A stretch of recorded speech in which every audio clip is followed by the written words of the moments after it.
Hi, I'm Steve from Bikefixers and welcome to our YouTube channel. In this video I'm going to run through how to place an inner tube. Unfortunately, punctures are part and parcel of being a cyclist. I can guarantee that if you cycle for any length of time, you will, without doubt, puncture at some point. Sometimes you can even puncture 2 or more times on the same ride, so knowing what to do to get back on the road or trail as quickly as possible is a very valuable skill to possess. And to be honest, if you ride a bike regularly, it's a skill you should have. When you do puncture, and believe me you will, you have 2 choices. You can either repair the punctured tube or you can replace it with a new one. I would suggest doing the latter, and it is far easier than using a repair kit by the side of the road.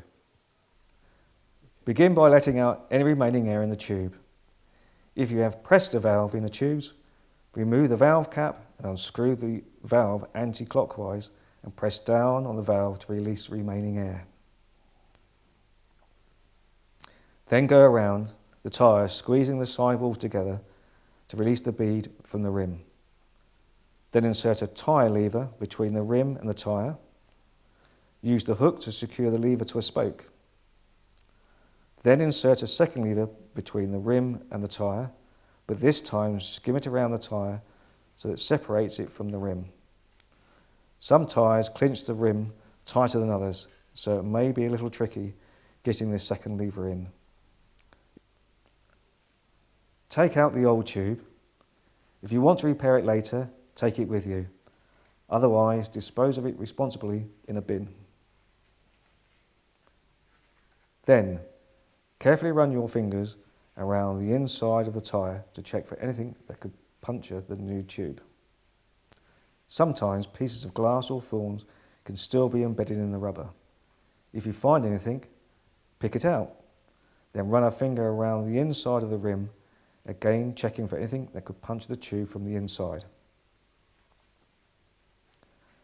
Once you are sure there is nothing left in the tyre or the wheel, position the tyre's label directly above the valve hole. This will help you locate any future punctures, which is especially helpful if you get one within a few miles of repairing the last one.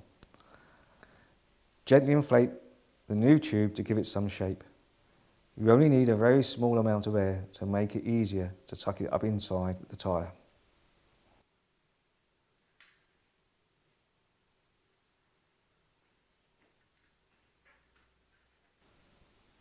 Feed the valve through the hole in the rim and tuck the tube inside the tyre as far round as you can.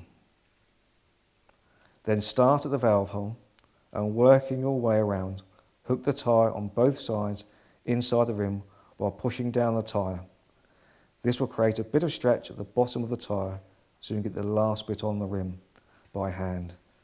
If it starts to get tight or the tyre starts to come off the rim again, let out all of the air from the tube and start again. The last bit is always the tricky bit. If you can get it on by hand, all the good. If it's tight, try rolling the tyre away from you with one hand while using your thumb of the other hand to push the remaining bit of the tyre onto the rim.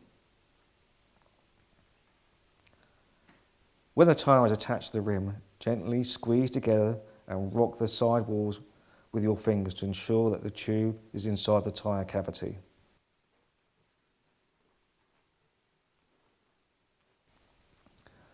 Only when the tube is sitting correctly inside the tyre can you inflate it. If you are out on the road, you will probably only have a hand pump, so you may not know the exact pressure you are putting in. Do the best you can with the hand pump to get you back home or to the nearest bike shop, and then, if possible, use a track pump with a pressure gauge to inflate to the correct pressure. However, never exceed the maximum pressure recommended by the tyre manufacturer. This will always be indicated on the side of the tyre. As usual, if you still have problems with your tyres and tubes, then there may be a bigger problem, in which case I recommend taking your bike to your local qualified bike mechanic. So that's it. Thank you for watching. Please like, comment and subscribe, and check out some other videos.